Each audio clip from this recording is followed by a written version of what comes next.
자, 이제 오늘 이론적으로는 소그룹 세미나를 마무리 짓고요. 다음 시간에는 우리 교회 이제 레거트 프로세스에 관한 설명을 조금 하려고 합니다. 이제 오늘까지 한번 열심히 해서 효과적 운영에 대해서 한번 정리를 해 보려고 합니다. 이번에 소그룹 세미나를 통해서 첫 시간에 소그룹의 성경적 기초를 했습니다. 이 소그룹의 성경적 기초를 다른 말로 하면 뭐죠? 왜 소그룹이어야 하는가? 도대체 왜 소그룹 하느냐? 그래서 우리 교회가 소그룹을 하게 된 이유는 교회의 성장이나 부흥 때문이 아니다. 이 분명히 했습니다. 큰 교회 만들고 싶어서 욕심을 내서 하는 것도 아니고, 왜 하느냐? 소그룹의 성경적 기초, 하나님의 말씀, 하나님께서 말씀하시기 때문이다 해서 우리 5가지를 살폈죠. 그리고 두 번째, 우리가 소그룹의 성경적 원리에 대해서 살펴보았습니다. 소그룹을 성경적 기초를 가지고 그렇게 해야 된다면 어떤 원리를 가지고 해야 되느냐, 그렇다면 이것은 어떤 소그룹이어야 하는가 하는 것을 우리가 살폈죠. 성경적 원리에 대해서 살폈고, 그리고 세 번째 시간에 그렇다면 우리가 구체적으로 실제적으로 우리 교회에서 이것을 어떻게 적용했는가 하는 것이죠. 어떻게 우리 교회에 적용해서 실제적으로 적용하고 있는가 하는 것을 우리 지난 시간에 살폈습니다. 그래서 이제 오늘은 어떻게 하면 이렇게 효과적으로 운영할 수 있을 것인가. 우리 교회 소그룹 사랑방이 성경적 원리에 의해서 가장 성경적인 교회를 꿈꾸며 달려왔고, 지금까지 여기에 혼신의 힘을 다했는데, 그렇다면 어떻게 효과적으로 운영할 수 있을까 하는 것입니다. 다시 한번 반복해 봅니다. 우리의 사명, 다 같이 시작.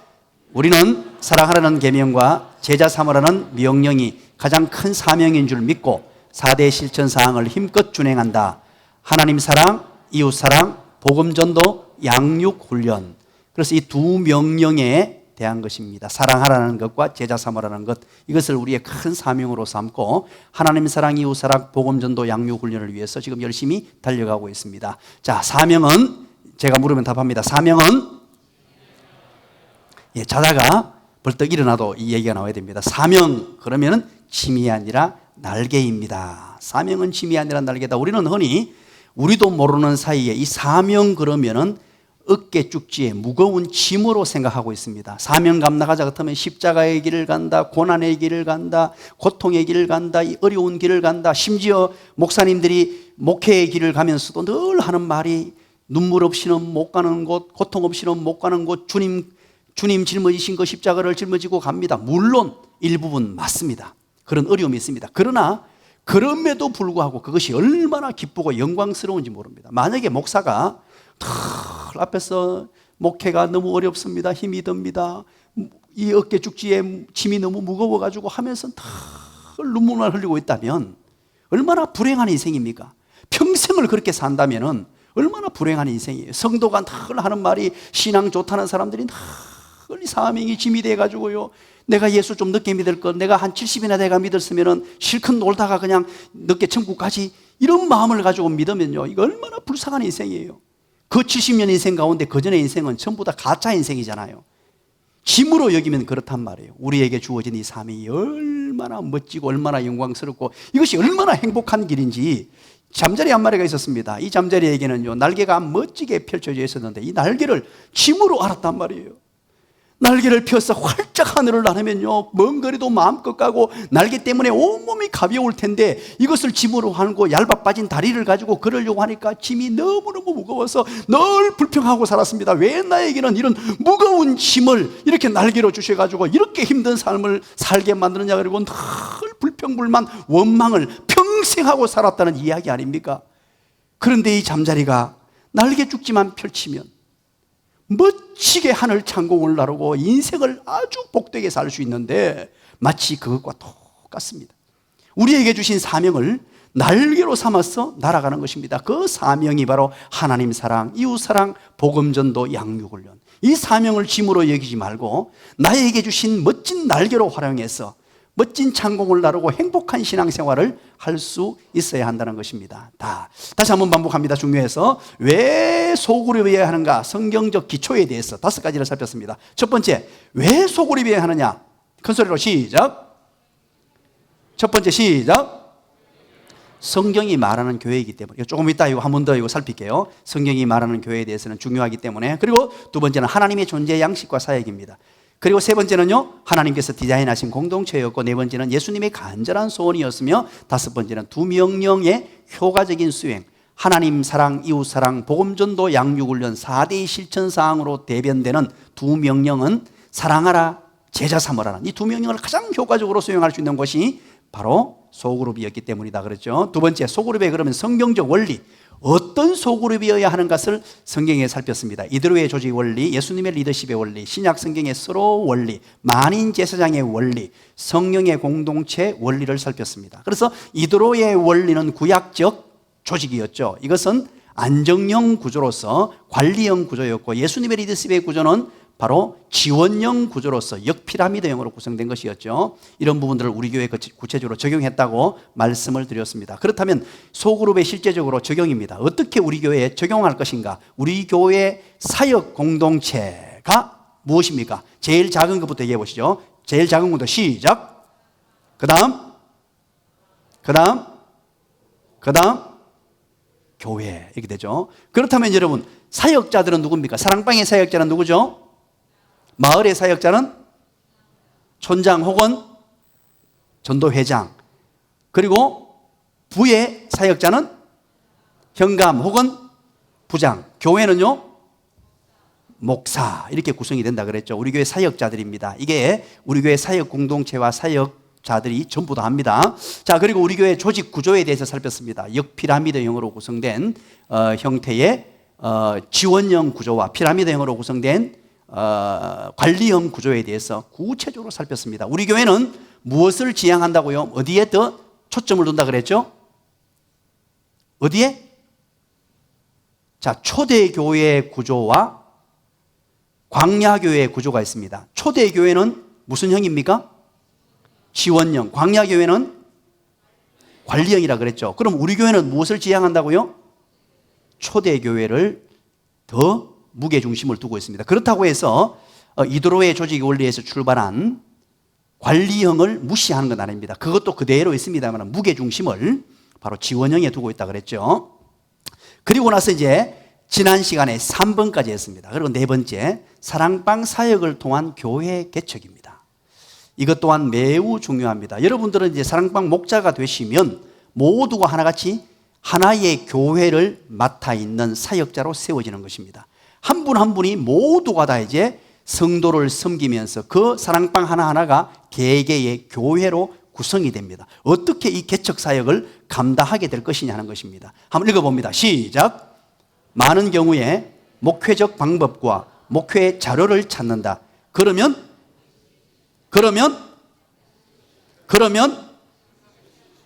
목회적 방법과 목회 자료를 찾아다니면 이것은 100% 실패합니다.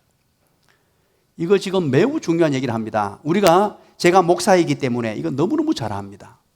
어느 세미나가 있다면요, 목사님들이 벌떼처럼 모여듭니다. 왜? 교회를 한번 온전하게 세워보려고, 방법을 배우려고 찾아오는 것입니다. 목회적 방법을 찾고, 그리고 많은 분들이 저한테 찾아와서 저에게 요청하는 게 있습니다.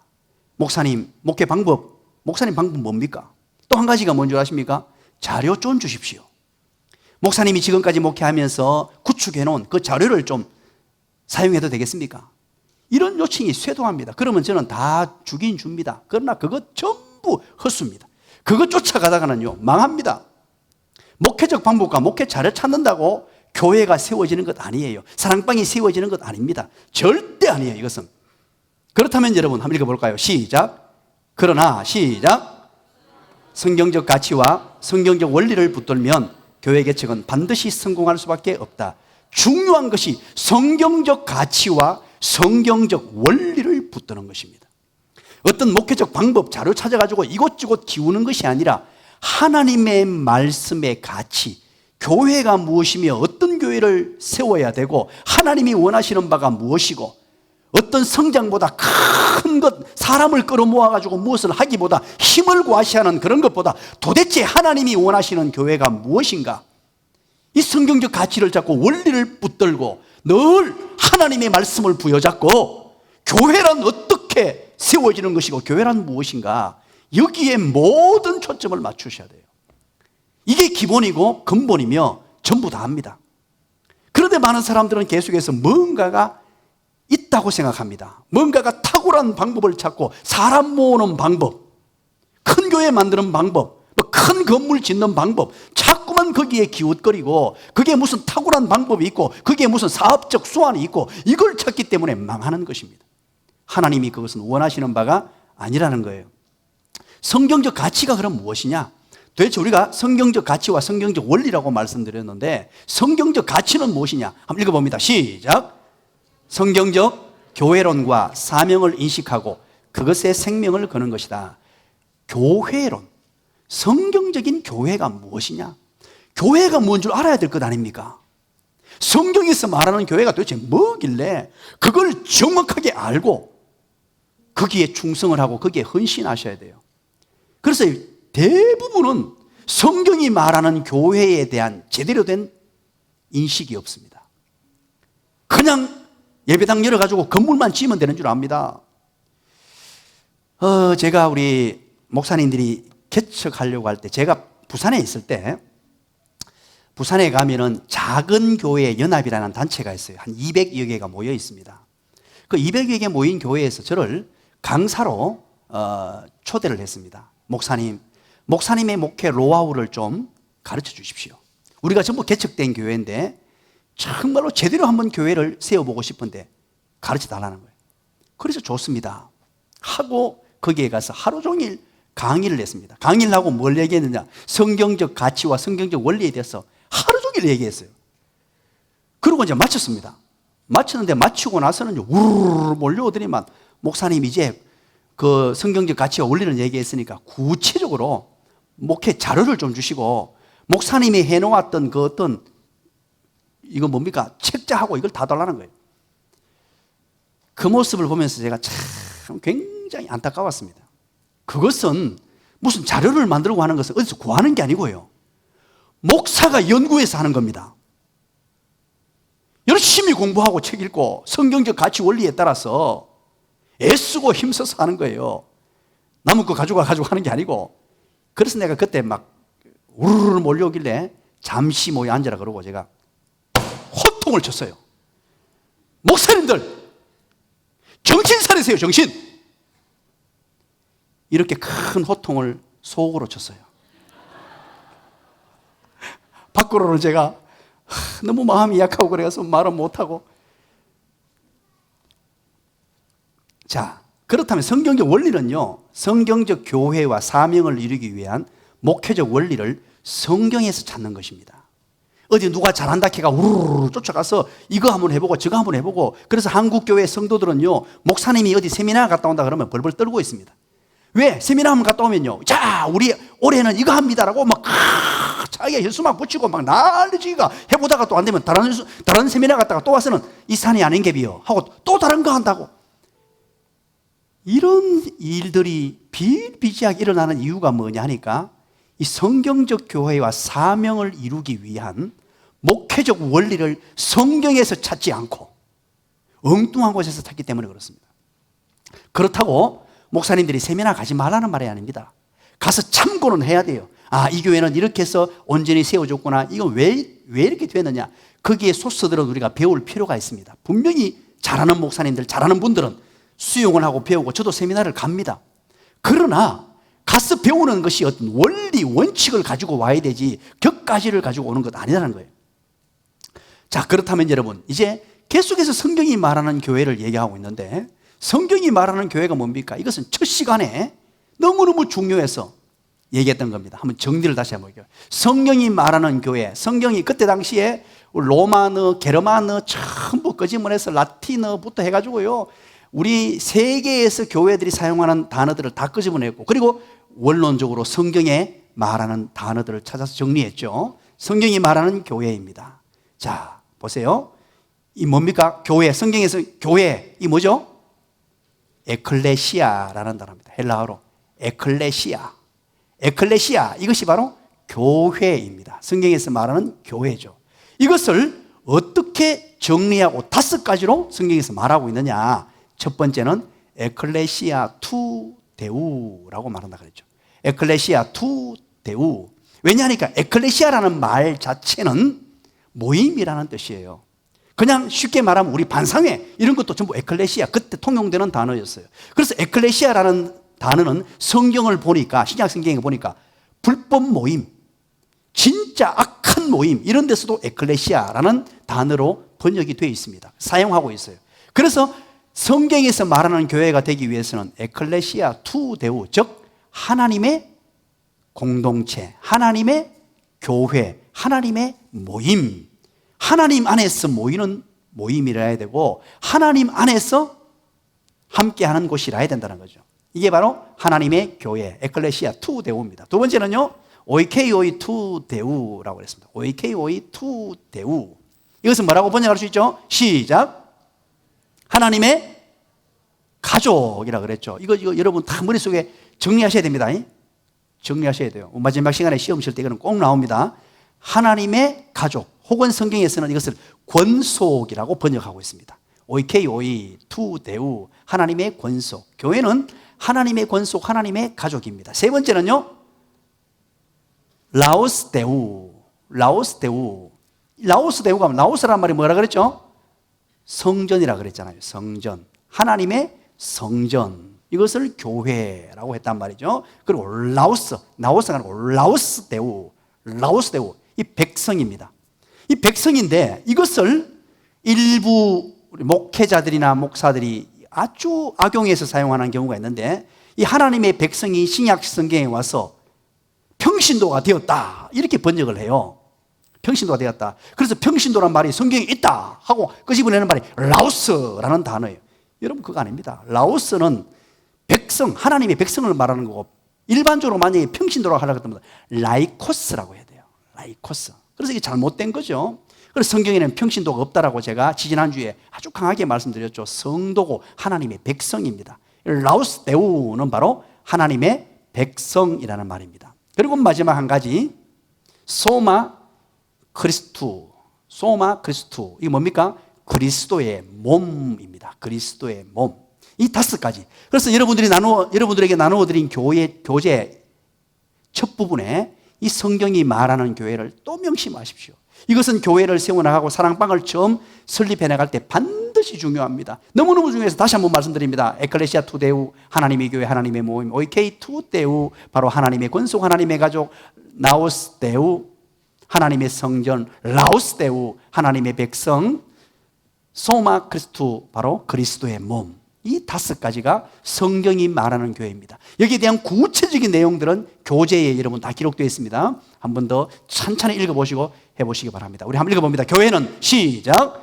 교회는 하나님으로부터 부름받아 하나님의 소유가 된 하나님의 백성들의 모임인데, 그 모임은 하나님의 가족이며 함께 지어져가는 하나님의 성전으로서 한 몸이 된 유기적 공동체다. 그래서 교회는 하나님에게 부름받은 사람들이 하나님의 소유가 되어서 하나님의 백성된 모임인데, 그들이 바로 하나님의 가족으로 불려지고 하나님의 성전으로 불려지는 유기적 공동체. 서로 유기적이란 말은 하나가 떨어져 나가면 안 된다는 뜻이에요. 완전히 견고하게 손과 발, 머리, 예수 그리스도를 머리로 모시고 하나 된 바로 유기적 공동체가 바로 교회이다 하는 것입니다. 그래서 사랑방으로 이 진정한 교회를 개척하기 위해서는 소그룹으로 사랑방 사역이 시작됩니다. 자, 보십시오. 처음에 우리 양기동 목사님이 개척할 때, 작년이죠.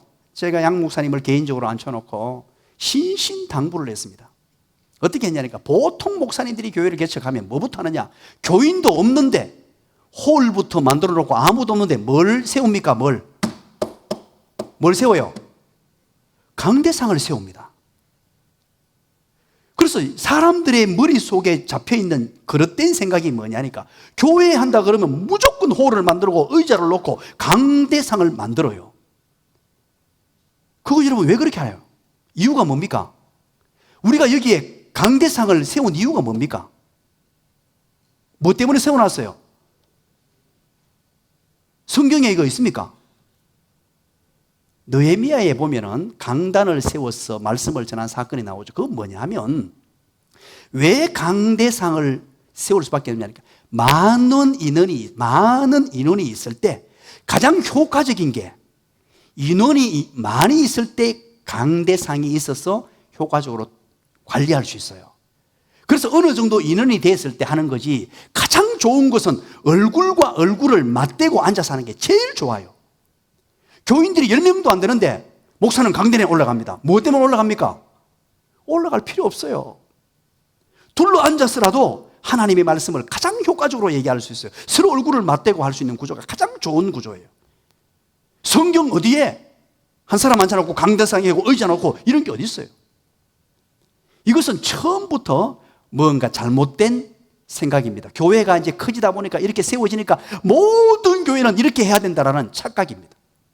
그래서 가정교회로 출발하고 소그룹으로 사랑방으로 개척을 시작하면 가정에서 둘러앉아서 예배를 드리는 거예요. 목사하고 가장 친밀한 관계, 아주 밀접한 관계, 아주 주고받는 얘기가 정말로 깊이 있는 얘기까지 할 수 있는, 하나님의 말씀을 마음껏 전할 수 있는 그런 관계가 돼요.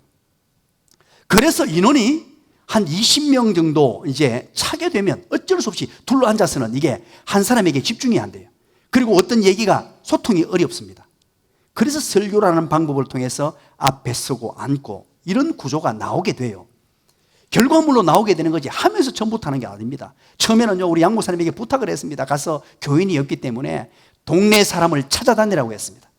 찾아다니고 그분들에게 마음껏 사랑을 주라고, 또 사랑을 주고 또 사랑을 주고, 수포에 가고 이발소에 가고 이 집에 가고 저 집에 가고 수많은 사람들을 대상으로 해서 마음껏 사랑을 베푸면서 깊은 사랑의 관계를 만들고 그분과 1대1로 이제 만나서 복음을 전하고 그분을 잘 친하게 만들어서 복음을 전해서 그분이 또 다른 사람, 나도 다른 사람, 그렇게 또 모시고 오면 내 사람이 되고 사랑방이 구성되잖아요.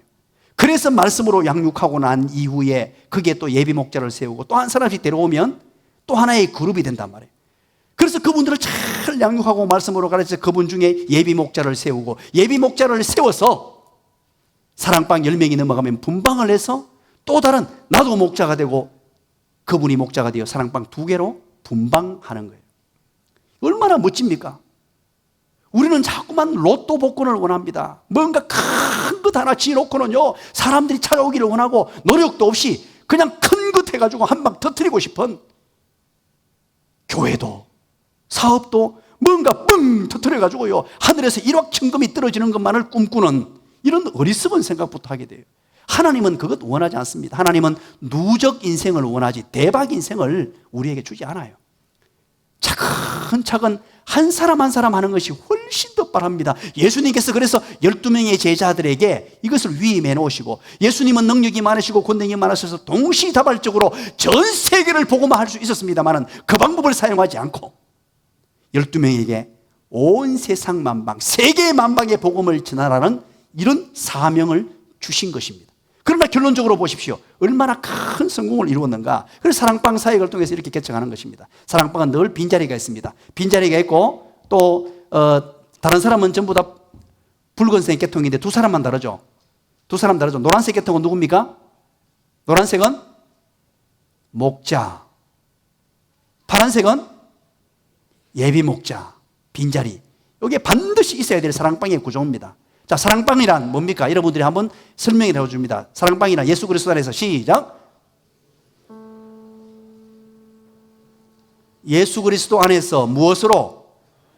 사랑으로 하나가 되어 서로 섬기고, 어떤 목적을 가지고? 사랑하라 제자 삼으라는 목적을 가지고 언제 모입니까? 정기적으로 몇 명이? 4명에서 10명이 모이는 사랑의 공동체. 야, 그림을 보면서 여러분 꼭 기억하십시오. 예수 그리스도를 가운데 모시고 요 동그란 원이 사랑의 띠로 하나가 되어 사랑하라 제자 삼으라는 목적을 가지고, 이 목적을 중요합니다. 사랑하라 제자 삼으라는 목적을 가지고 정기적으로 모이는 4명에서 10명의 사랑의 공동체. 이게 바로 있는데, 바로 빈자리는 반드시 필요하고 목자인 목자를 반드시 기억하셔야 됩니다. 자, 그렇게 해서 보십시오. 이렇게 해서 사랑방이 탄생되어서 열심히 빈자리를 채웠습니다. 빈자리가 또 한 명 채워지면 또 다른 빈자리를 만들고 또 한 명 채워지면 또 다른 빈자리를 만들었어요. 그래서 소그룹 사랑방 사역을 통해서 오직 성경적 교회와 주신 사명을 이루는 일만 집중하면, 이 사랑하라 제자 삼으라는 이 일에만 다른 거 신경 쓰지 말고, 다른 곳에 어떤 마음 빼앗기지 말고 하나님 말씀 부여잡고 사랑방에서 예배와 교제와 양육과 선교에 올인하고 사랑하라 제자 삼으라는 것에 혼신의 힘을 다하면, 그렇게 집중하게 되면 궁극적으로 이 교회가 이렇게, 잘 보십시오. 교회 넘어가 버렸네.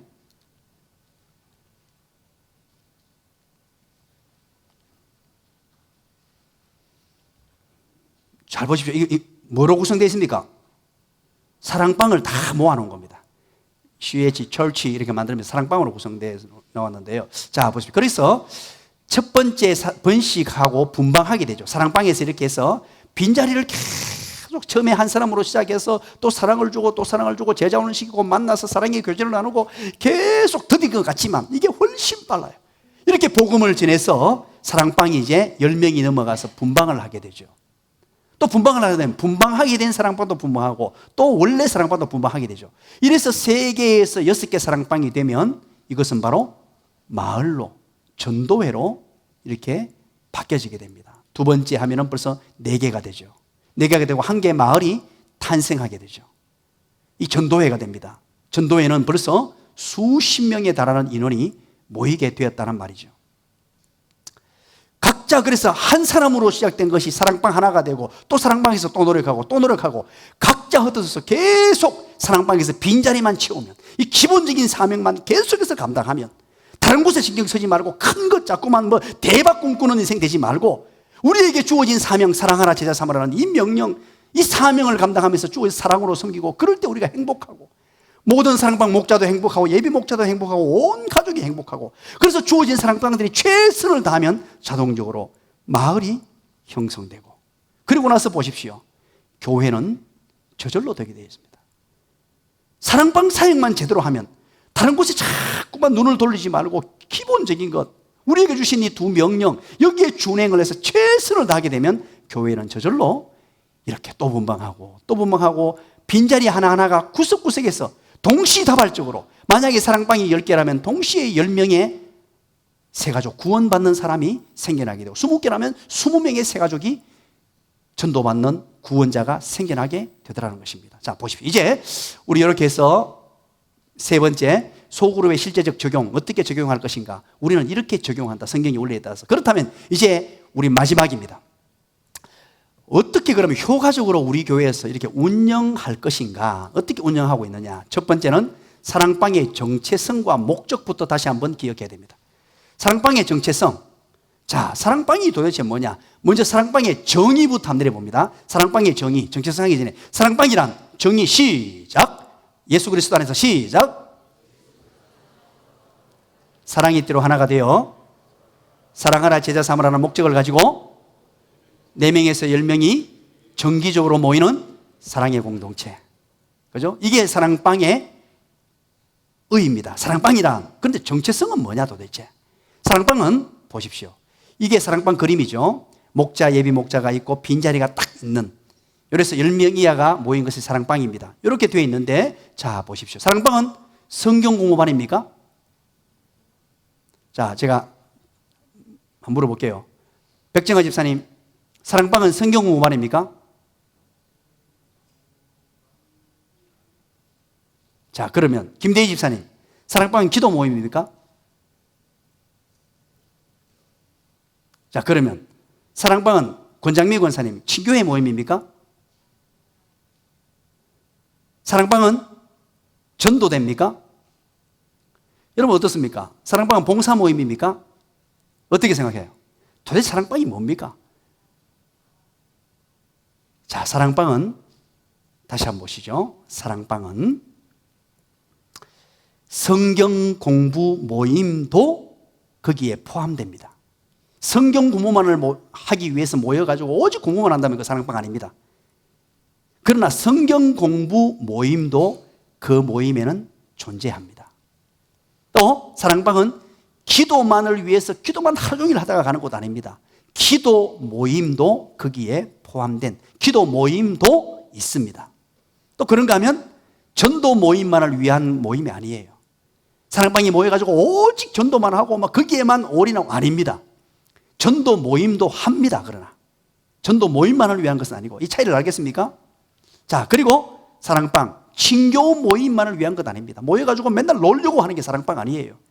맨날 전날 모이가 사치기 사뽀뽀하고 뭐 게임이나 하고 맨날 밥이나 먹고 그런 어떤 친교 모임으로 구성된 게 아니란 말이에요. 그러나 친교 모임도 가능하고 친교 모임의 요소도 있단 말이에요. 또 그런가 하면 봉사 모임만을 위한 모임이 아니고 봉사 모임도 있습니다. 자, 이것을 구분할 줄 알아야 됩니다. 사랑방은 이 모든 것을 포괄적으로 전체적으로 구성이 돼야 되고 적정한 시간과 적정한 힘을 분배할 수 있어요. 이 모든 것들을 함께 할 수 있는 공간이 되어야 된다는 겁니다. 자, 그렇다면 목적. 이 사랑방의 정의에서 나왔죠. 사랑방의 정의에서 목적이 뭡니까? 시작. 우리 큰 소리로 어떤 분이 얘기했는데, 백장희 지사님, 목적이 두 가지. 시작. 좋습니다. 사랑하라, 제자 삼으라. 이게 사랑방의 분명한 목적입니다. 우리 주님께서 말씀하신 두 명령이죠. 이 사랑하라, 제자 삼으라, 이 큰 계명과 지상 명령을 준행하고 실천하는 장소가 바로 어디냐? 사랑방이어야 합니다. 그렇다면 이 큰 계명과 지상 명령이 도대체 뭐냐? 큰 계명은 하나님 사랑, 이웃 사랑. 지상 명령은 복음 전도, 양육 훈련. 그래서 우리가 이 사랑방에 모이는 이유가 뭐냐니까 하나님 사랑, 이웃 사랑, 복음 전도, 양육 훈련, 이 네 가지 구체적인 실천사항, 크게 사랑하라, 제자 삼으라는 이 목적을 성취하고 이루기 위해서 모인다는 사실을 반드시 기억하셔야 돼요. 사랑방은 친교 모임도 아니고 봉사 모임도 아니고 뭐 짬뽕으로 이거 했다가 저거 했다가 어떤 데는 모여가 놀기만 놀고 아니고 반드시 전체 모든 것이 중심이 잡히도록 포괄적으로 이루어져야 되고, 그러면서 우리가 목적이 분명해야 됩니다. 우리가 왜 모였느냐? 이 사랑방을 통해 하나님 사랑하기 위해 예배하고 이웃 사랑하기 위해 사랑을 실천하고, 그리고 복음을 전해서 복음 전도자를 위한 빈자리가 있어야 되고, 그리고 들어오신 분들을 양육하고 훈련하는 기능이 골고루 이 네 가지가 갖춰져야 사랑방의 기능이 제대로 이루어져 있다는 것입니다. 그래서 자다가도 생각해야 될 게, 우리가 사랑방이 왜 모였느냐? 목적이 무엇이냐? 바로 사랑하라, 제자 삼으라. 구체적으로 4대 실천사항으로 하나님 사랑, 이웃 사랑, 복음 전도, 양육 훈련. 우리 사랑방에서 이것이 구체적으로 이루어지고 있는가? 목자들은 이것을 늘 살펴야 됩니다. 하나님 사랑, 이웃 사랑, 복음 전도, 양육 훈련, 이 네 가지가 구체적으로 우리 사랑방에서 실천되고 있는가? 이것이 살펴야 됩니다. 그리고 두 번째입니다. 소그룹 사랑방의 모임 진행입니다. 그렇다면 이제 우리가 효과적으로 운영할 때 사랑방의 정체성과 목적을 확실히 알았다면, 이것을 그러면 어떻게 진행하고 모였을 때 어떤 방식과 어떻게 하느냐? 여기서는 따라서 합니다. 3333 법칙. 이거 여러분 기억하십시오. 3333 법칙이라고 그렇게 이름을 붙여 놓았습니다. 그건 뭐냐? 우리 예배, 교제, 양육, 선교, 여기에 대해서 30분씩 시간을 할애하도록 만들어 놓았습니다. 30분씩 시간을 할애하도록 만들어 놓았다는 뜻은 뭐냐니까 네 가지가 모두 중요하다는 뜻입니다. 복음 전도에 너무 신경을 안 써가지고 우리 보면은 선교라는 마지막 시간은 그냥 대충 넘어가는 경향이 있습니다. 그리고 양육이라는 부분에 성경 공부에는 많은 시간을 할애하고 다른 곳에 몇 배는 할애하고 다른 거는 바빠가 막 넘어가 버리고 이렇게 하면 안 된다는 뜻입니다. 물론 이럴 경우가 있습니다. 진행을 하다 보면 어떤 경우에 찬양을 제일 처음에 예배할 때 예배 찬양을 막 하는데 하나님의 성령이 강권적으로 역사하실 때가 있습니다. 저도 어떤 때는 막 이렇게 막 찬양을 부를 때 막 가슴이 뜨겁고 감동이 될 때 있거든요. 그때 보고 내가 그런데 사랑방 가족을 봤을 때 사랑방 가족들도 동일하게 막 찬양의 성령의 임재를 경험하고 하나님의 역사를 경험하고 가슴이 뜨거워지고 눈물 콧물이 나면 그 시간에는 2시간 동안 찬양만 해도 괜찮아요. 이걸 잘 구분할 줄 알아야 됩니다. 그런데 그게 아니고 막 내가 찬양 좋아하니까 매번 모여가지고 2시간 동안 찬양은 막 너무너무 오래 사람들이 막 질릴 정도로 은혜도 안 되는 찬양을 막 꾸역꾸역 해버리면 그 사랑방은 망한다는 뜻입니다. 이걸 구분할 줄 알아야 돼요. 하나님의 성령이 어떻게 운행하시는가, 우리는 성령이 일하시는 데 대해서 마음을 활짝 열고 진행하시면서 늘 그 생각을 가지셔야 돼요. 그리고 어떤 때는 또 말씀 묵상 나눔을 하는데 이 바로 교제죠. 교제를 통해서 큐티와 감사, 말씀 묵상 나눔이죠. 나눔을 하는데 하나님의 성령이 터치가 해놨어요. 이 큐티를 하면서 은혜 받은 것이 막 쏟아져 나오는데 한 사람이 얘기하니까 받은 사람들마다 전부 다 받은 은혜가 막 간정으로 막 쏟아져 나오니까 여기도 저기도 누가 시키지 않았는데 막 간정이 막 쏟아져 나올 경우가 있어요. 우리 교회도 가끔 그런 경우가 있습니다. 그런 경우가 있을 때는 그 순간에 시간 딱 됐다고 스톱! 목사님 30분 하락했어. 이제 막 눈물 흘리고 은혜 받고 있는데 그만 다음으로 넘어가겠다고 이러지 말라는 뜻이에요. 그때는 겸손하게 하나님의 성령께서 운행하심을 기다리고 하나님이 일하시도록 놔두라는 뜻입니다. 그런데 그게 아니고 은혜는 전혀 안 되는데 한 사람이 말하기 좋아하는 사람이 막 이 얘기했다가 저 얘기했다가 뭐 무슨 말인지도 못 알아듣는데 뭐 자기 자랑했다가 뭐 별 이야기도 하는데 안 끊고 내버려두면 안 됩니다. 그때는 딱 끊어서 이제 30분 안에 그것을 마무리 짓도록 이게 이제 운영하는 방식입니다. 그럼 왜 3333 법칙이냐? 우리가 해보니까 아까 전에 성경의 기초와 성경의 원리를 따라서 지금 해보니까 가장 건강하고 가장 좋은 수치, 요 뒤에 가면 이제 나옵니다. 그게 나와서 그래요. 자, 모임 진행 보십시오. 예배가 있습니다. 교제가 있습니다. 양육이 있습니다. 선교가 있습니다. 이 네 가지를 3333 30분씩 할애해서 하는 겁니다. 그럼 예배는 어떻게 해요? 예배는 뜨거운 찬양과 기도입니다. 이 뜨거운 찬양과 기도를 준비하기 위해서 목자는 늘 찬양 한 곡을 선곡할 때요 눈물로 기도하고 내 마음에 감동이 되는 찬양을 선정하셔야 돼요. 또 기도해보고 또 불러보고 이게 찬양을 부를 때 감동이 돼야 돼요. 이번에 맥주감사주일을 맞이하면서 제 가슴에 계속 울림이 되었던 게 맥주감사주일 지난 반년 동안 하니까 코로나19 때문에 어려웠는데 힘겨웠는데 그런 마음도 먼저 들었습니다만 그럼에도 불구하고 이 지난 6개월 동안 그 어려운 중에 하나님께서 우리 교회를 지켜주시고 견고하게 세워주시며 우리 성도들을 붙들으신 하나님, 그러면서 내 자신을 돌아볼 때 감사가 얼마나 많은지, 내가 지금까지 지내온 것은 주의 은혜라. 이 찬양이 계속 되뇌어졌어요. 그러면서 이것은 하나님의 은혜였구나, 모든 게 하나님의 은혜였구나, 한량없는 은혜 하면서 찬양이 터져나왔어요. 그래서 그 곡을 오늘 이번 주 예배에 선곡을 해놓은 겁니다.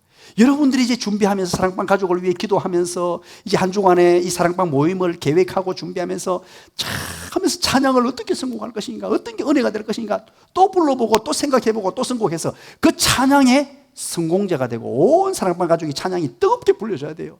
그냥 그쳐가는, 한 번 대충 불러가는, 아 목사님 30분 했어요 그러니까 시계 딱 정해놓고 한 번 부르자 그러고 막 적게 넘어가는 게 아니고, 때로는 박자가 조금 틀릴 수도 있고 때로는 음이 조금 안 맞을 수도 있어요. 우리가 100% 전문가가 아니기 때문에, 그러나 최선을 다해서 찬양에 혼신의 힘을 다합니다. 그리고 교제는 한 주간 삶과 큐티 나눔입니다. 먼저 감사거리를 나누고, 혹시 큐티 말씀 묵상을 못하신 분들에게는 감사 나눔을 통해서, 이 교제라는 게 뭐냐 하니까 노는 걸 교제라고 하는 게 아니에요. 서로 그분의 삶을 내가 받고 나의 삶을 그분에게 주어서 서로 소통하고 위로하고 격려하고, 이분이 이런 감사거리고 있구나, 이분이 이런 삶을 살았구나, 지난 한 주간 이런 속에서 하나님의 은혜를 나눴구나, 말씀과 내가 만난 이후에 나타났던 삶의 간정들, 이게 서로 주고받을 때 그때 교제가 일어나요. 교제라 그러면 우리는 자꾸 노는 걸 얘기하는데 물론 그것도 일부 맞습니다. 그러나 진정한 교제는 말씀 안에서 서로 소통이 이루어져야 돼요. 내가 만난 하나님이 바로 상대편이 만났고, 내가 경험했던 십자가의 능력을 저분도 경험했고, 이 고통 중에 진정한 기쁨, 환경이 주는 기쁨이 아니라 주님 주시는 기쁨을 상대편도 주님 만나서 나누어질 때 이게 스파크가 일어나요. 스파크가, 이게 소그룹의 다이나믹입니다. 내가 만난 하나님이 저분도 만났구나, 이분도 만났구나, 그때 눈물이 쏟아지고 하나님은 우리 같이 역사하셨구나. 그래서 한 주간 삶과 큐티 나눔을 진심으로 나누는 것입니다. 그리고 양육은 바로 성경 공부와 삶의 적용입니다. 성경 공부, 우리 주일날 주보 말씀을 나누는데 이것의 중요한 것은 적용 중심으로 나누라 그랬죠. 늘 적용 중심으로. 아니면요 이게 성경 공부가 됩니다. 큐티 나눔도 마찬가지입니다. 큐티 나눔도 여러분 큐티 훈련반에서 열심히 배우셔서 하는데 적용 중심으로 나누셔야 돼요. 내가 만난 하나님, 그 말씀 여러분 개인적으로 하실 때는 꼼꼼히 말씀 연구를 하고 거기에 대해 철저하게 해야 됩니다. 그러나 나눔할 때는 내 공부했던 걸 밝히면요 이게 내 성경 지식만 자랑하는 게 돼요. 그거는 조금 뒤로 하시고 나눔 중심으로 하는 것입니다. 그리고 선교는 바로 VIP를 위한 기도. 내 VIP 전도했던 것, VIP와 만났던 것, VIP를 만나서 어떻게 했던 것, 내 VIP와 어떻게 사랑을 나누었던 것, 이것을 이제 거기서 고백합니다. 내 VIP를 5명 정했는데 오늘은 두 번째 VIP 누구를 만났다고요? 우리 태건이를 만났다는 거예요. 우리 태건이를 만나가지고 내가 우리 태건 집사님, 태건 우리 불신자와 만나가지고 이런 사랑을 나누었고 커피 나누어 보냈으며 제가 이렇게 해서 이런 사랑을 주었습니다. 지금 몇 주 차인데 이렇게 했습니다.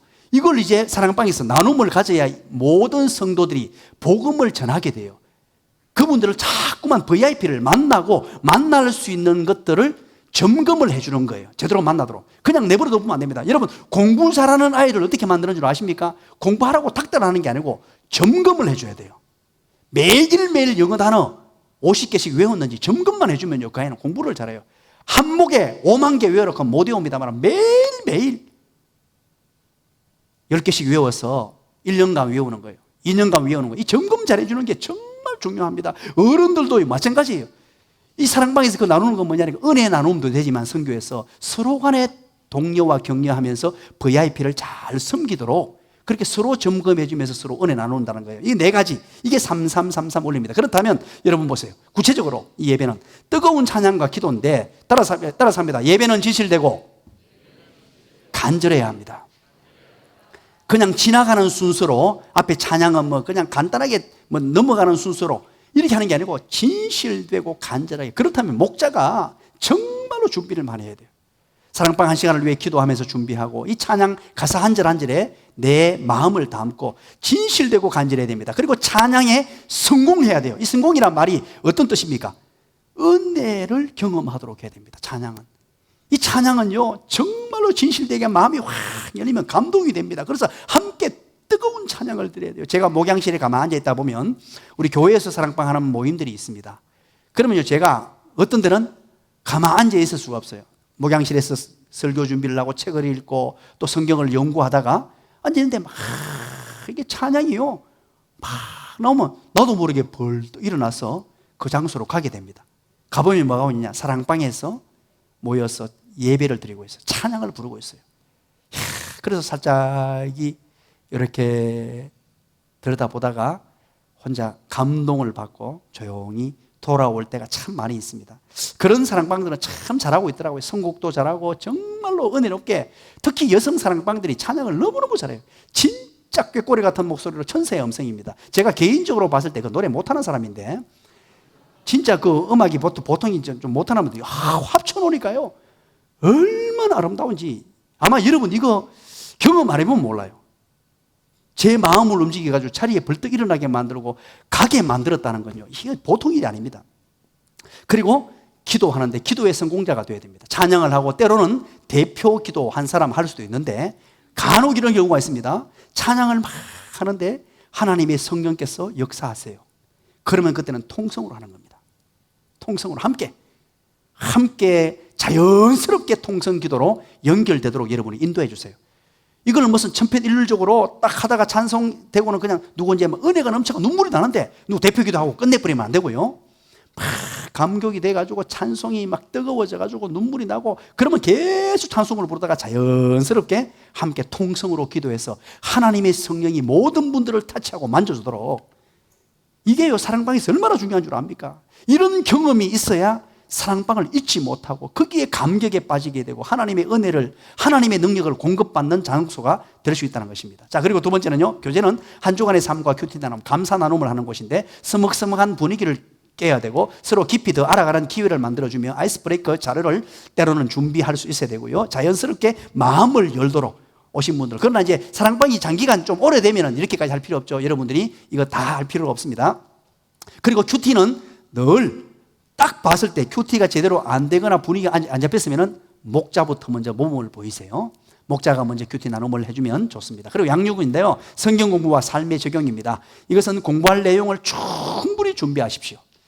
제가 여러분들을 돕기 위해서 이 성경 공부 교재예요. 문제에 여러분들에게만 비밀을 밝힙니다. 문제에 갈로가 있거나 어려운 문제가 나왔을 때는 반드시 다음 문제에 답이 있습니다. 안 놀라시네요? 뭐 다 알고 계시네요. 제가 일부러 그렇게 문제를 만듭니다. 왜냐니까 여기에 무슨 어려움에 빠져가지고 무슨 신학적인 문제, 성경에 꽈가지고 문제 만들 수 있죠. 어렵게 만들 수 있습니다. 그러나 절대 그렇게 하면 안 됩니다.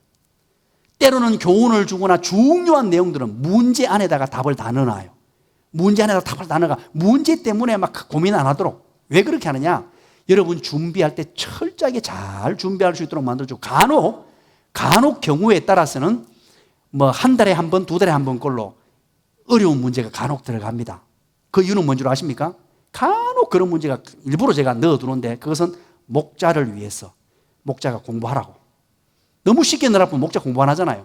그래서 안 하고 가는 걸 방지하기 위해서 간혹 한 달에 한 번 정도는 문제가 탁 막히도록, 아무리 봐도 모를 정도로 제대로 설교를 듣고 막 신경 써야 알 정도로 그런 문제가 간혹 있습니다. 그리고 절대로 이 시간에는, 양육에는 가르치려고 하지 마십시오. 이게 가장 큰 문제입니다. 스스로 말하게 하는 것입니다. 여기는 내가 선생님이고 사랑방 가족들은 학생일처럼 그렇게 가르치는 건 아닙니다. 우리 교회는. 그러면 어느 누가 거기에서 배우겠어요? 가르치는 시간이 아니고 스스로 알도록 깨우치고, 만약에 모르는 게 있으면 서로 대화 중에 깨달아 알도록 만들어주는 거예요. 나는 선생님이고 여러분들은 아니다는 식으로, 내가 잘 알고 여러분들은 내보다 신앙도 적고 뭐 떨어진다, 이런 자세를 가지고 가르치려고 하면 안 됩니다. 절대 그렇게 하면 안 돼요. 그리고 혹시나 어떤 문제에 진행을 할 때 자꾸만 내가 말을 많이 해가 이렇게 하십시오, 저렇게 하십시오 하지 말고 질문을 사용하십시오. 질문을 통해서 상대편이, 사랑방 가족들이 말을 할 수 있도록 유도를 하셔야 돼요. 자꾸 가르치려고 하면 목자 혼자 말을 다 하게 되는데, 목자가 가르치는 자가 아니고 목자는 잘 인도하는 자입니다. 그래서 목자는 늘 가르치는 자세가 아니고 인도하고, 그래서 질문을 통해서 상대편이 말하고, 그럼 누군가 질문을 하잖아요. 우리 남집사님이 이제 사랑방 가지고, 내가 목자입니다. 저한테 묻습니다. 이경구 목자님 하고는 묻습니다. 오늘 이 본문의 의미는 이게 무슨 의미죠? 저는 오늘 이게 좀 어려웠습니다. 이게 무슨 의미입니까? 이렇게 묻잖아요. 그럼 그거요, 이건 이런 뜻이잖아요. 이렇게 설명하면 안 돼요. 그렇게 물을 경우에는 집사님, 우리 남집사님 정말 좋은 질문입니다. 어떻게 그런 생각을 다 하셨죠? 탁월합니다. 자, 그러면 우리 이 질문에 대해서 우리 김대희 집사님은 어떻게 생각하시죠? 오늘 설교를 들으면서, 오늘 공부를 하면서 어떤 생각이 드는지 한번 대답할 수 있겠습니까? 이렇게 물어줘야 돼요. 질문에는 질문을 통해서, 그래서 물어주면 뭐냐, 효과가 뭐냐 하니까, 이게 서로 상호간에 질문하고 답해버리면 1대1 관계고 다른 사람은 안 들으려고 생각해요. 물어줘버리면 옆에 있는 오형진 집사님은 참 모르면 나한테까지 오겠구나. 오 집사님도 긴장을 하면서 도대체 나는 오늘 어떻게 될지 막 생각하고, 이 사람은 어떻게 대답할지 긴장감을 유발하면서 서로 간에 소통하도록 만들어줘요. 그래서 몇 단계, 그러면 김대희 집사님 나름대로 저는요 이렇게 생각했는데 맞는지 모르겠습니다. 이렇습니다. 그럼 정답이 안 나왔잖아요. 그러면 오 집사님은 또 어떻게 생각하세요? 이렇게 질문에는 질문으로 답해서 모든 사람이 나름대로 얘기할 수 있는 기회를 줘야 됩니다. 그렇게 주고 나면은 몇 단계 넘어가면요, 이게 답이 나와요. 기가 막힙니다. 몇 단계 쭉쭉 넘어가다 보면은 얘기하는 중에 조금 답을 찾고 해가지고 딱 나는데, 백정아 집사님한테 물었더니만 거기 정답이 터져 나오는 거예요. 터져 나오면은 그렇게 생각합니까? 그리고 다시 이제 남 집사님 이 얘기를 들으니까 어떻습니까? 이렇게 물어봐 주면 그렇게 생각할 수 있겠군요. 그래서 지금 다른 사람 얘기를 들어보니까 제 생각은 이렇습니다. 이렇게 대답하면 그렇죠. 바로 오늘 이 부분의 문제는 이게 답입니다. 이것이었습니다. 그러면 모든 가족들이 이 한 문제를 가지고 서로 소통하고 교제하고 해답을 찾아가서 내 것으로 만드는 작업이 됩니다. 그래서 닫힌 질문이 있고 열린 질문이 있는데, 닫힌 질문으로 한 사람을 질문한다고 거기에 답을 딱 해버리면 그게 닫힌 질문이에요. 함께 사랑방 가족이 서로 소통하도록 만들어줘야 된다는 거죠. 질문에는 질문으로 답하라. 그리고 경청하고 기다려줘야 됩니다. 이 목자는 잘 듣는 자가 목자입니다. 말 잘하는 자가 목자가 아니고요, 잘 듣는 자가 목자입니다. 목자는 정말로 얘기를 잘 들어줘야 돼요. 사랑방 가족들이 하는 얘기를 수용해주고 들어주는 자가 목자입니다. 그러나 우리는 자칫 잘못하면 말하는 자가 목자인 줄 압니다. 그러면 그 목자는 실패한 자입니다. 그리고 기다려주는 것입니다. 그리고 상황을 그럼에도 불구하고 장악할 수 있어야 됩니다. 어떻게 장악합니까? 어떤 사람이 말을 많이 막 하는데요, 혼자 막 우리 중에 말을 진짜 잘하고 많이 하는 사람이 있잖아요. 그런데 그 사람이 막 들어오면 장악을 하려고 그럽니다. 그러면 그걸 목자는 적재적소에 탁 카트를 시켜줘야 돼요. 그런데 카트 시키는 것도 제대로 잘 안 되잖아요. 그럼 어떻게 하면 좋습니까? 현 집사님 사랑방에 정말로 말이 너무 많은 사람이 있어가지고 목자가 말하지 못할 정도로 계속 말하면 어떻게 해야 돼요? 어떻게 자릅니까? 집사님 어떻게 그럴 수 있어요? 말 좀 적게 하세요. 집사님 때문에 지금 사랑방이 안 되잖아요. 그렇게 하면 제일 좋습니까? 자, 그건 가장 안 좋은 방법이죠. 그렇게 하면 안 됩니다. 자, 일단은 중간중간에 얘기할 때마다 딱 어느 순간을 보고 집사님 그렇게 생각하세요 하고 끊으려고 애쓰세요. 그러나 때로는요 못 끊는 분이 있습니다. 안 돼, 끝까지 하는 사람이 있어요. 그죠? 그럼 어떻게 합니까? 그분을 따로 만나셔야 돼요. 따로 만나셔서 이제 이것 때문에 막 얘기하지 말고 식사를 함께 하면서 개인적인 교제를 나누세요. 개인적인 교제를 많이 나누고, 그리고 그분을 칭찬하고 격려해 주면서 어떻게 집사님은 그렇게 말을 잘하세요? 우리 사랑방에 때로는 집사님 때문에 행복한 경우가 참 많습니다. 그렇게 얘기하고, 그러나 집사님 제가 진짜 간곡하게 부탁을 드립니다. 정말 우리 사랑방을 위해서 집사님의 그 성향이나 그런 거 너무 좋은데 우리 사랑방 구성원들이 이렇게 구성이 되어 있는데 집사님이 혼자 다 하시다 보니까 다른 분들이 말할 기회가 없어서, 그래서 집사님 부탁을 드립니다. 이렇게 말해야 돼요.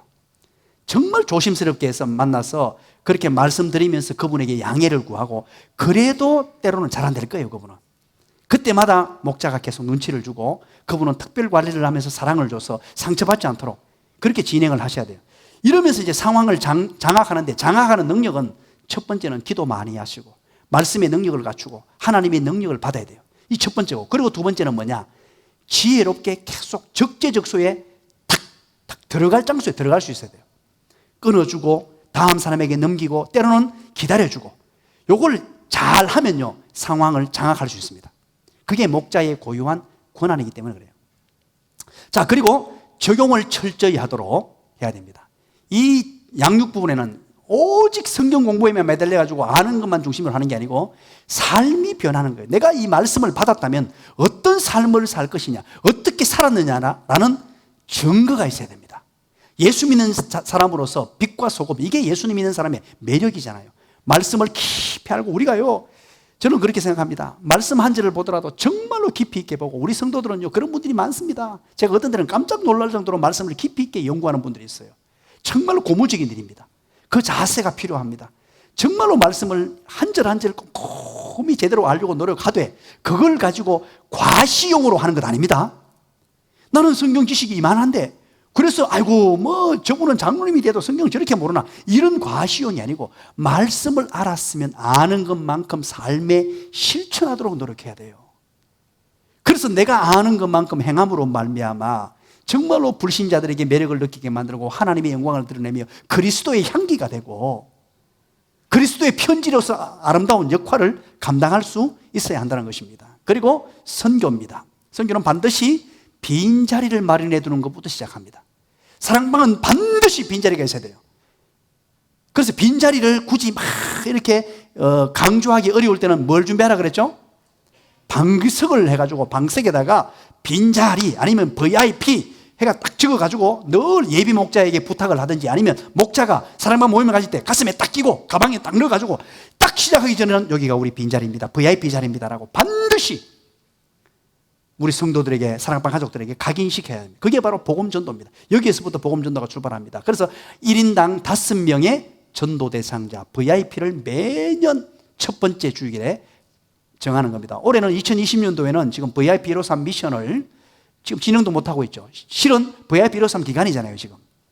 그래가지고 오늘 7월 첫째 주가 VIP 153 전도했던 분들 모시고 오는 D-Day 날입니다.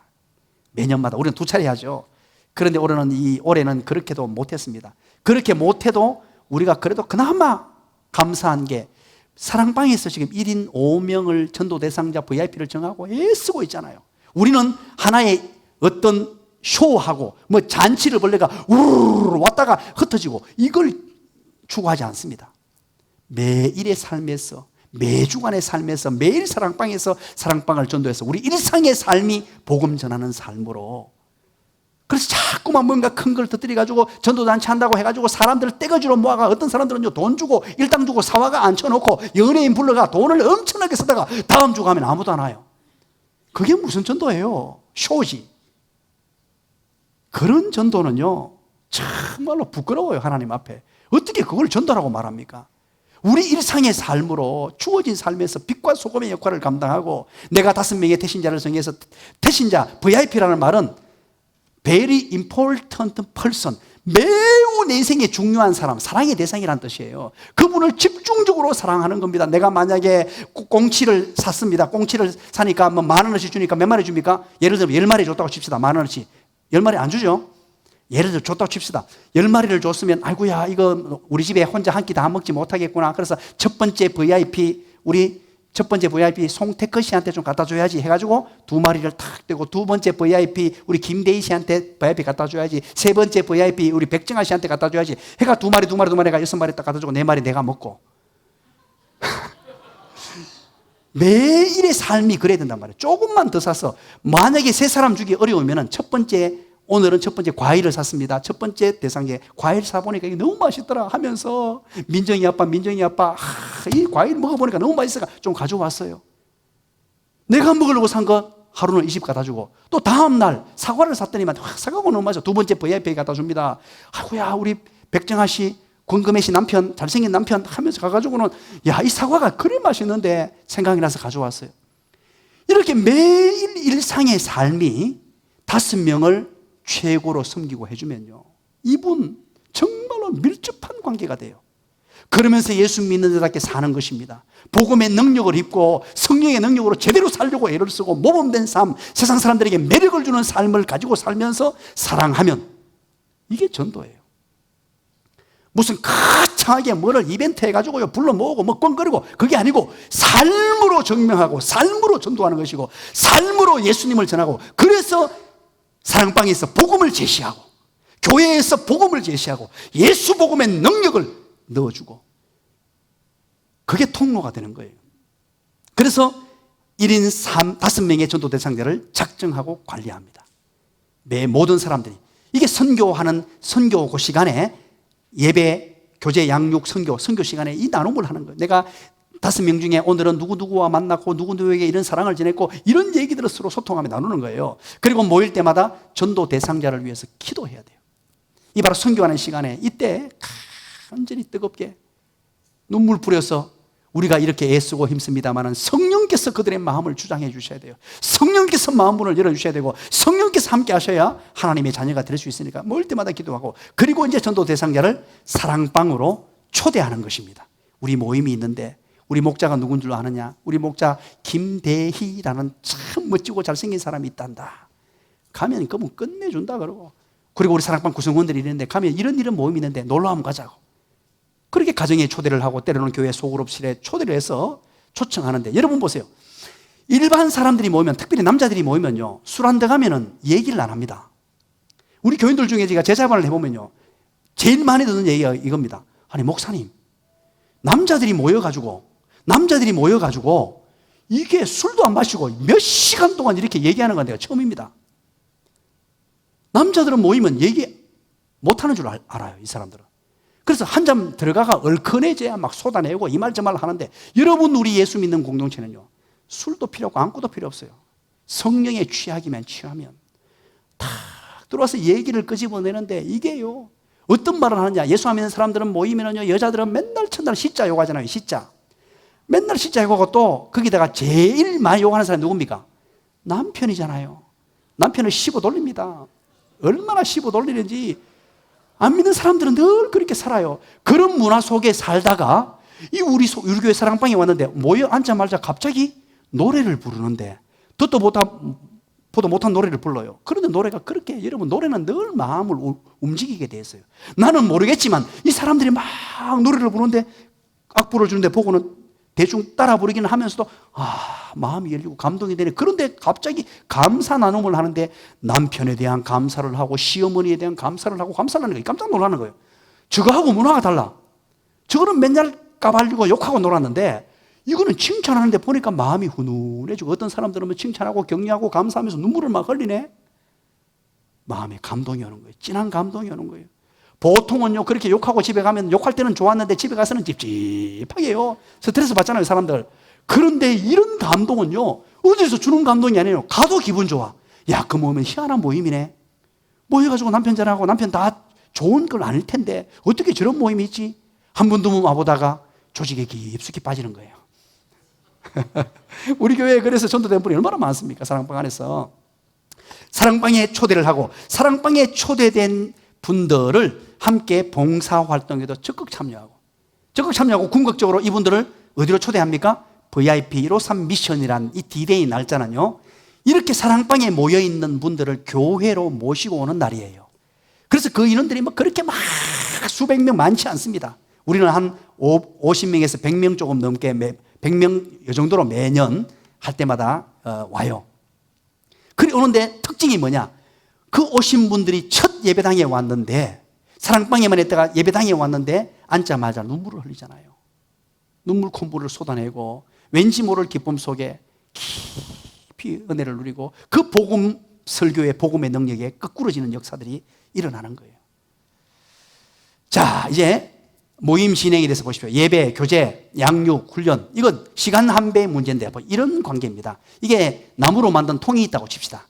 제일 앞에 빨간색은 예배입니다. 그리고 두 번째 교제가 초록색입니다. 파란색이 양육입니다. 그리고 노란색이 선교입니다. 이 네 개의 판때기로 이제 이 통을 만들어 놓았습니다. 이곳에 물을 붓는다고 생각해 보십시오. 이 네 가지 모두 가치 체계가 꽉 차요. 한 가지라도 이렇게 낮아버리면 이쪽으로 물이 여기밖에 안 차요. 이 원리입니다. 그래서 제가 3333 그러고 네 가지가 다 중요합니다, 해야 됩니다 하는 이유가 가장 여러분들 생각에는 아이고 뭐 성경 공부 좀 많이 하는 게 더 안 좋겠나? 아닙니다, 여러분. 한 가지만 특출하게 뭐 게임 좀 많이 하고 우리 아직 초신자들인데 뭐 행복하게 좀 이렇게 사치기 사법을 좀 많이 해봐야지 이러면요 망해요. 그분들이 영적 예수를 믿고 들어왔는데 아직 믿음은 어리지만 그분들에게 모두가 다 영적 갈급함이 있어요. 거기에 말씀이 들어가야 되고, 때로는 그렇다고 말씀만 주구장창 넣어가지고는 되는 문제가 아니고 삶을 나누는, 내 아픔도 나누는 교제도 있어야 되고, 이 네 가지가 함께 있어야 되고, 그렇다고 해서 복음 전도가 사라져버리면 이 모임은 능력이 상실돼요. 이 네 가지가 동일해져야 됩니다. 한쪽이라도 낮아지면 안 되고, 그래서 제일 낮은 수치가 뭐냐? 그 사랑방의 수준이 됩니다. 다른 것이 아무리 높아도 선교가 낮아버리면 그 사랑방은 더 이상 분방할 수도 없고 은혜가 임하지 않습니다. 낮은 수치에서 머물러져 버려요. 그래서 예배, 교제, 양육, 선교 이 네 가지 다를 귀중하게 그렇게 해야 된다는 거죠. 그러면 자, 사랑방의 전도입니다. 전도는요, 자, 사랑방 사역의 본질입니다. 지금 우리 교회가 하나 조금 약점이 생겼습니다. 우리 교회 건물이 생기고 요즘에도 여러분 전도가 많이 되죠. 오늘도 새가족들이 굉장히 많이 들어왔어요. 굉장히 많이 참 제가 좀 놀랄 정도로 코로나19인데도 아직 등록도 안 하고 저를 만나고 가신 가정들이 몇 가정 되고요. 또 예배 마치고 등록 카드를 내신 분도 있고 예배 시간에 등록 카드를 내고 사람들이 많이 옵니다. 이러다 보니까 우리가 자꾸만 이게 착시 현상이 나타나요. 착시 현상. 마치 우리가 전도 잘하는 것처럼. 이거 여러분 착시 현상은 아닙니다. 우리의 본질적인 게 이사 와서 이동교인이 오는 것, 그건 물론 좋습니다. 그분들 우리가 잘 섬겨야 돼요. 그분들 진짜 일꾼 되어서 함께 손잡고 가도록 한 가족이 섬기도록 도와줘야 됩니다. 그러나 그것보다 더 중요한 게 예수 모르는 사람들에게 복음 전하는 사역이에요. 우리 교회가 지금 자칫 잘못하면 이 착시 현상 속에 빠져가지고 복음의 본질적인 전도를 하는 줄로 착각해버리면 이건 절단입니다. 제가 지금 그것 때문에 지금 굉장히 신경이 쓰입니다.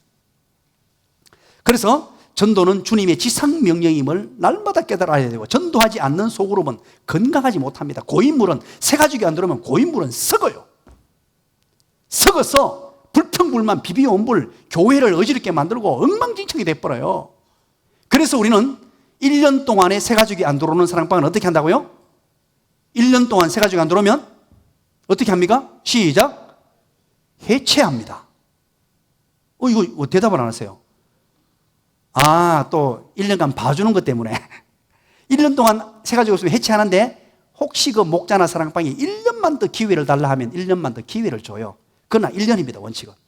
그래서 안 되는 고인 사랑방은 흩어서 은혜의 사랑방으로 다 흩어 헤쳐 모여 하도록 해줍니다. 왜냐하면 모여서 섞기 때문에 그래요.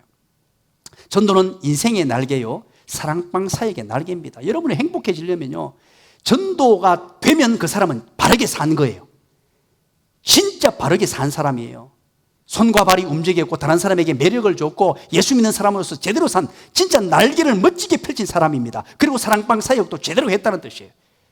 그게 바로 인생의 날개예요. 사랑방 사역의 날개입니다. 사랑방의 전도는 관계 전도입니다. 사랑방, 사랑의 관계를 맺어서 사랑으로 섬기는 관계 전도고요. 관계 전도는 방법이 뭐냐? 사랑, 인도, 양육이라는 방법이 있습니다. 사랑, 인도, 양육. 사랑, 인도, 양육은 사랑방의 존재 목적입니다. 그렇다면 여러분, 사랑방의 전도, 사랑, 인도, 양육이 구체적으로 어떻게 하는 것이냐? 구체적으로 어떻게 하죠? 사랑, 인도, 양육. 사랑, 인도, 양육. 사랑을 어떻게 합니까?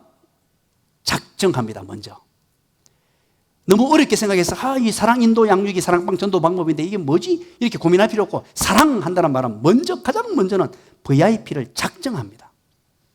작정을 해서 어떻게 하느냐? 조금 전에 제가 말씀드린 대로, 예를 드린 대로 섬기는 것입니다. 섬김. 내게 있는 진짜 내 삶이 그렇게 되도록 뭐 꼭 그분을 꼬시려고 하는 게 아니고 내 인생이 예수 복음의 능력으로 변화된 삶으로 그들을 사랑으로 섬겨주는 것입니다. 그리고 간절히 기도하는 거예요. 하나님이 역사하도록, 성령께서 역사하시도록, 그분의 마음을 움직이도록 그렇게 작정하고 섬겨주며 기도하는 것입니다. 그리고는 드디어 사랑방으로 인도하는 것입니다. 사랑방에 인도된 분들은 교회로 인도하는 것입니다. 사랑으로 섬긴 이후에. 그리고 나서 교회에 오게 되면 양육하는데, 양육은 시작! 잘 데리고 다니는 것입니다. 양육을 자꾸 어렵게 생각하지 마십시오. 양육은 늘 내가 예배하는 장소에, 내가 가는 곳에 늘 함께하는 것입니다. 심지어 훈련받는 장소에까지 목자가 잘 데리고 다니는 것입니다. 우리 교회의 목자들 참 훌륭한 분들 많아요. 그분은 목자분들이요, 그 과목을 공부를 다 했어요. 구약개론만 다 했어요. 했는데도 사랑방 가족을 위해서 목자가 먼저 사랑방 가족들을 전부 잘 데리고 다니려고 1번으로 신청하고 사랑방 가족들을 전체 신청을 해버려요. 왜? 10명 넘어가 버리면 그 사랑방에, 그 훈련반에 못 들어가니까. 그래서 어떤 분들은요, 광고가 나가기 전에 저한테 전화 문의가 오는 사람이 있습니다. 목사님, 이번에 제가 우리 사랑방 전체 신청하려고 합니다. 아직 광고도 안 나갔어요. 이번에 목사님 하실 거죠? 신청합니다. 혹시 딱 나오거든 저희들 1번으로 해 주십시오. 이런 분도 계세요. 별로 안 놀라네요. 그래서 사랑방 가족들을 데리고 다니시려고, 가르치려고 하면요, 어느 누가 배우겠어요? 함께 손잡고 전도하는 장소로, 예배하는 장소로, 은혜 받는 장소로 늘 교회, 그러면 자연 배우게 돼요. 이 교회는 주일 오전 예배 이렇게 드리고 오후 예배 이렇게 드리고 이렇게 하는구나, 수요 기도회는 이렇게 하는구나, 배워서 함께 하는 거예요. 그래서 처음에 누구를, 전도대에 와서 누구를 만나느냐가 인생의 향방이 결정됩니다. 신앙생활의 방향이 결정돼요.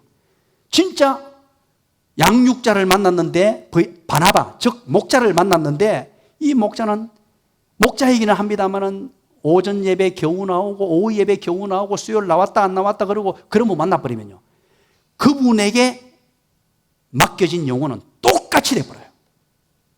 신앙 성장 속도가 완전히 느려집니다.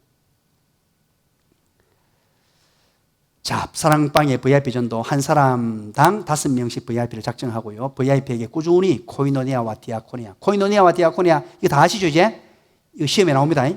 코이노니아란 무엇이냐, 디아코니아란 무엇이냐, 이것을 합쳐서 성경적인 용어는 뭐냐? 아가페. 그죠? 아가페를 우리 실천적 사랑의 용어로, 성경 용어로 바꾸니까 코이노니아가 디아코니아가 나왔다. 코이노니아 앤드 디아코니아가 나왔다 그랬죠. 넘어갑니다. 매주 사랑방 모일 때 VIP를 위한 나눔과 기도를 반드시 해야 돼요. 선교 시간에 반드시 하셔야 VIP가 우리 교회로 전도되는 역사가 나타나요. 그래서 이 선교 시간을 소홀히 하면 큰일 납니다. 반드시 이거 중요하게 여기셔야 돼요. 그리고 VIP를 사랑방에 초대해야 되고요, VIP를 교회의 공동체 예배에, 제일 좋은 것은 VIP 153 미션 때 초청하면 좋지만 그러나 일반 예배 때도 초청합니다. 그래서 우리 교회는요, VIP 153 미션 D-Day 날도 제가 모든 설교와 예배 형태도 일반 예배와 똑같이 합니다.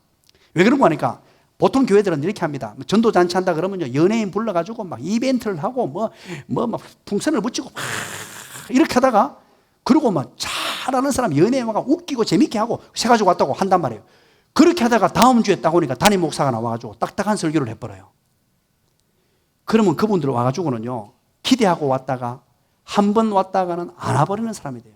될 수 있으면, 물론 내가 뭐 연예인 부르지 말자, 완전히 이거는 100% 안 된다, 그런 의미는 아닙니다. 꼭 필요한 경우가 있어요.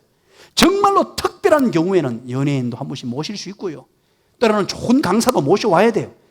그걸 제가 전면 부정하는 건 아닙니다. 그러나 그것이 일상이 되고, 뭐 VIP 행사만 한다 그러면 막 돈을 들여가지고 연예인 부르고, 이게 하나의 교회의 방향성이 되면 안 된다는 뜻이에요. 그래서 저는 될 수 있으면 제가 제 설교로 다 하려고 그럽니다. 세가지고 행사 때도.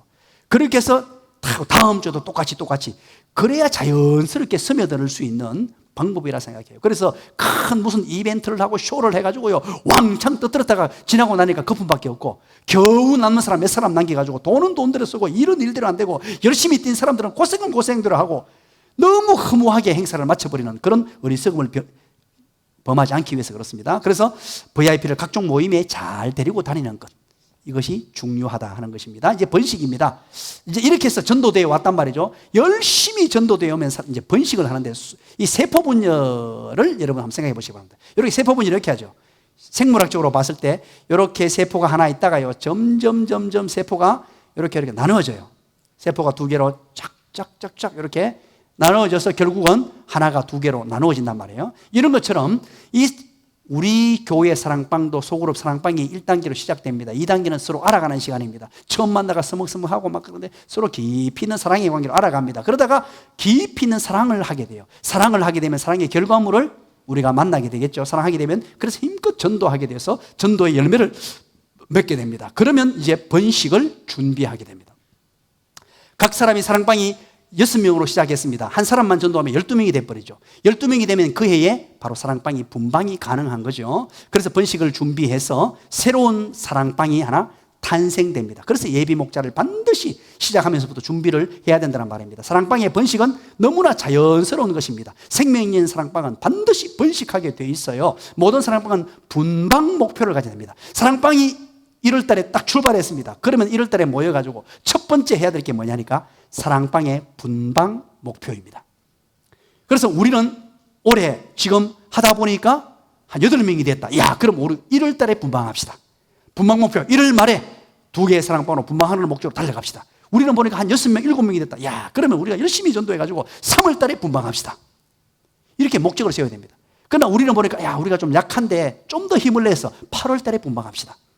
이렇게 해서 반드시 첫 모임 때 분방 목표를 정하고, 늘 목자는 사랑방 가족들에게 우리가 몇 월 달에 분방해야 됩니다라는 것을 이야기할 수 있어야 됩니다. 네 번째 읽어봅니다. 시작. 그 소리로 시작. 그렇습니다. 사랑방 분방은 선택사항이 아닙니다. 반드시 분방해야 됩니다. 분방 안 하는 사랑방은 폐쇄 조치합니다. 그래서 예비 목자를 늘 훈련하고 준비시킬 수 있어야 됩니다. 이걸 위해서 이제 목자 보고서 나중에 한 번 더 목자 보고서 하도록 합니다. 자, 그러면 분방 목표를 반드시 세우고, 두 가지를 기억해야 됩니다. 분방 목표를 반드시 세우고, 그리고 예비 목자를 반드시 훈련할 수 있어야 합니다. 기도하겠습니다.